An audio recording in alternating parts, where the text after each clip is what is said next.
berjudul Positive Accounting Theory dan Normative Accounting Theory. Sebelumnya perkenalkan kami, saya Indra Nadia Putri dengan NPM 1972. Saya Bella Fitrian dengan NPM Aktif 1987. Saya Siti Ismail Sudah dengan NPM Aktif 1980. Saya Aulia Tasya dengan NPM Aktif 1988. Saya Aidin Herani dengan NPM Aktif 1973. Baiklah, kami akan memulai presentasi kami yang pertama mengenai Positive Accounting Theory. Dalam pembahasan ini terdapat 3 hal yang akan kami bahas mengenai definisi, hipotesis, dan tujuannya. Mengenai definisi Positive Accounting Theory,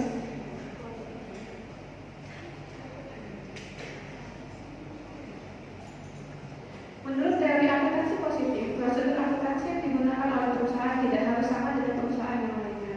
Namun, perusahaan diberi kebebasan untuk memilih salah satu alternatif prosedur yang tersedia untuk meminimkan biaya kontrak dan memaksimalkan nilai perusahaan. Dengan adanya kebiasaan tersebut, maka menurut Scott Manager mempunyai kecenderungan melakukan suatu tindakan yang menurut teori akuntansi positif dinamakan sebagai tindakan oportunis. Apabila tindakan oportunis adalah sesuatu tindakan yang dilakukan oleh perusahaan dalam memilih kebijakan akuntansi yang menguntungkan dan memaksimalkan kepuasan perusahaan tersebut. Ada berbagai motivasi yang mendorong dilakukannya manajemen laba. Teori akuntansi positif mengusulkan 3 hipotesis motivasi manajemen laba yang dihubungkan oleh tindakan oportunistik yang dilakukan oleh perusahaan.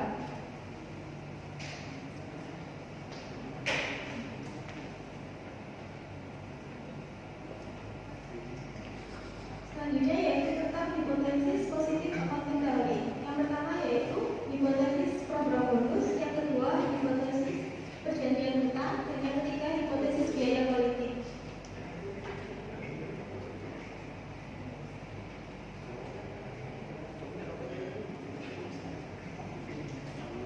Hipotesis program bonus. Hipotesis ini menyatakan bahwa perusahaan yang menggunakan bonus plan akan cenderung untuk menggunakan metode akuntansi yang dapat meningkatkan laba yang dilaporkan pada periode berjalan. Hal ini dilakukan untuk memaksimumkan bonus yang akan mereka peroleh karena seberapa besar tingkat laba yang dihasilkan seringkali dijadikan dasar dalam hitung keberhasilan kinerja. Jika besarnya bonus tergantung pada besarnya laba, maka perusahaan tersebut dapat meningkatkan bonusnya dengan meningkatkan laba sedikit mungkin.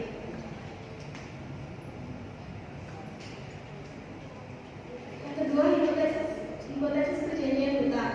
Hipotesis ini berkaitan dengan syarat-syarat yang harus dipenuhi perusahaan di dalam perjanjian hutang atau debt covenant.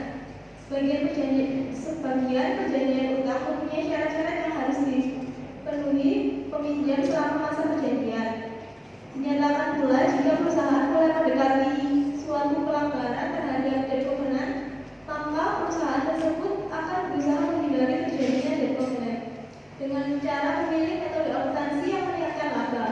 Pelanggaran terhadap debt covenant dapat menimbulkan suatu biaya serta dapat menghambat kinerja manajemen.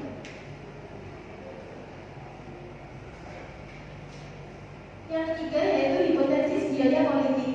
Dalam hipotesis ini dinyatakan bahwa semakin besar biaya politis yang dihadapi oleh perusahaan, maka semakin besar pula kecenderungan perusahaan menggunakan pilihan akuntansi yang dapat mengurangi laba. Karena perusahaan yang memiliki tingkat laba yang tinggi dinilai akan mendapat perhatian yang luas dari kalangan konsumen dan media, yang nantinya juga akan menarik perhatian pemerintah dan regulator sehingga menyebabkan terjadinya biaya politis. Di antaranya muncul intervensi pemerintah, pengenaan pajak yang lebih tinggi, dan berbagai macam tuntutan lain yang dapat meningkatkan biaya politis. Selanjutnya yaitu tujuan positif accounting theory. Yang pertama yaitu menjelaskan dan memprediksi praktik akuntansi, bukannya menyajikan panduan atau petunjuk atau arahan. Yang kedua, memastikan bahwa tidak satupun tujuan lebih superior daripada tujuan lain. Yang ketiga, menilai praktik yang ada saat ini dengan cara yang sistematis. Yang terakhir, berupaya memodelkan hubungan antara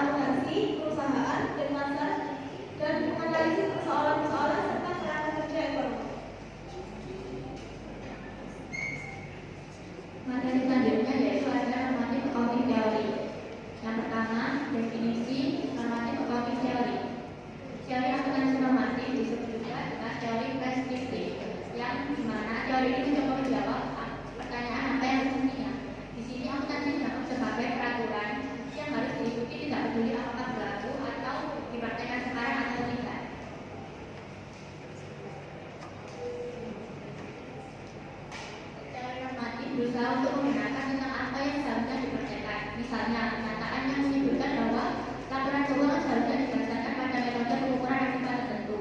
Menurut Nelson, dalam literatur akuntansi teori normatif sering dinamakan teori a priori, artinya dari sebab ke akibat atau bersifat deduktif. Teori normatif dinamakan deduktif karena teori ini bukan dihasilkan dari penelitian empiris, tetapi dihasilkan dari kegiatan semi research.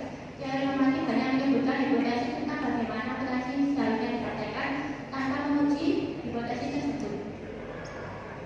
Perumusan akuntansi normatif mencapai masa keemasan pada tahun 1950 dan 1960-an. Selama periode ini, perumus akuntansi lebih tertarik pada rekomendasi kebijakan dan apa yang seharusnya dilakukan, bukan apa yang sekarang dipraktekkan. Pada periode tersebut, teori normatif lebih berkonsentrasi pada dua hal. Yang pertama,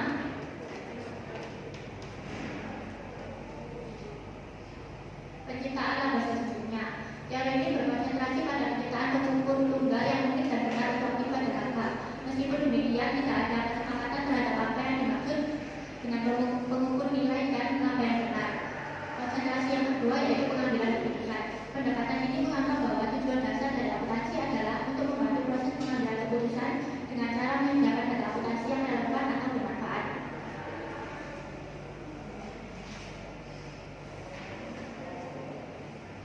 Pada kebanyakan kasus, teori ini didasarkan pada konsep ekonomi klasik tentang laba dan kemakmuran atau konsep ekonomi pengambilan keputusan rasional.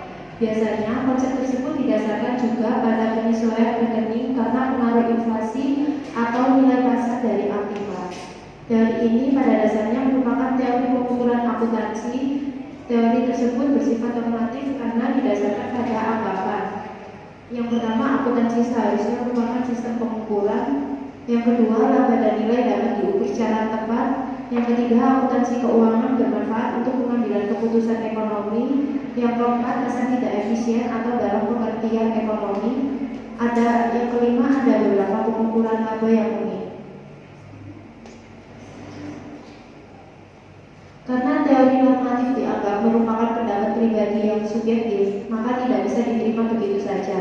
Harus dapat diuji secara empiris agar memiliki dasar teori yang kuat. Pendukung teori ini biasanya menggambarkan sistem akuntansi yang dihasilkan sebagai sesuatu yang ideal, merekomendasikan penggantian sistem akuntansi kos, historis, dan pemakaian teori normatif oleh semua pihak.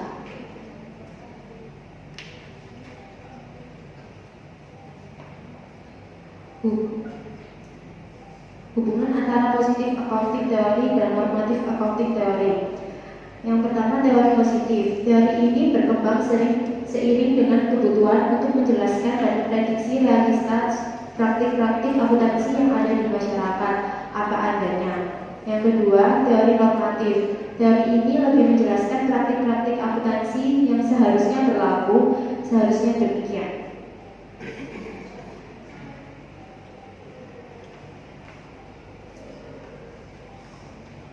Selanjutnya, hubungan antara positif accounting teori dan normatif accounting teori. Yang pertama, teori normatif kebanyakan bertanya tentang apa yang seharusnya dilakukan. Sedangkan kalau teori positif lebih hanya bertanya tentang apa, mengapa, dan bagaimana.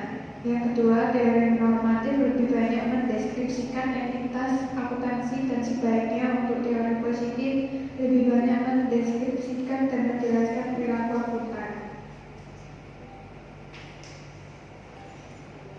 Selanjutnya, hubungan antara positif accounting teori dan normatif accounting teori. Yang pertama, contoh teori akuntansi positif adalah praktik akuntansi yang saat ini sering kita dengar antara lain creative accounting, earning management, big bang, and income accounting. Yang kedua, contoh teori akuntansi normatif adalah praktik akuntansi yang dilaksanakan sesuai dengan aturan yang telah ditetapkan.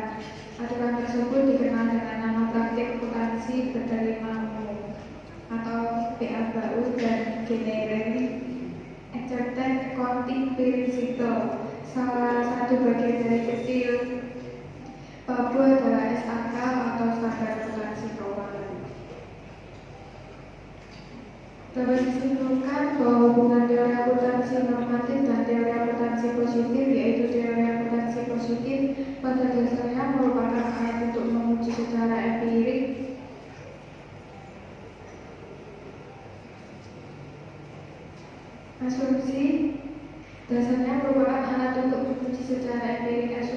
asumsi yang dibuat oleh teori akuntansi normatif.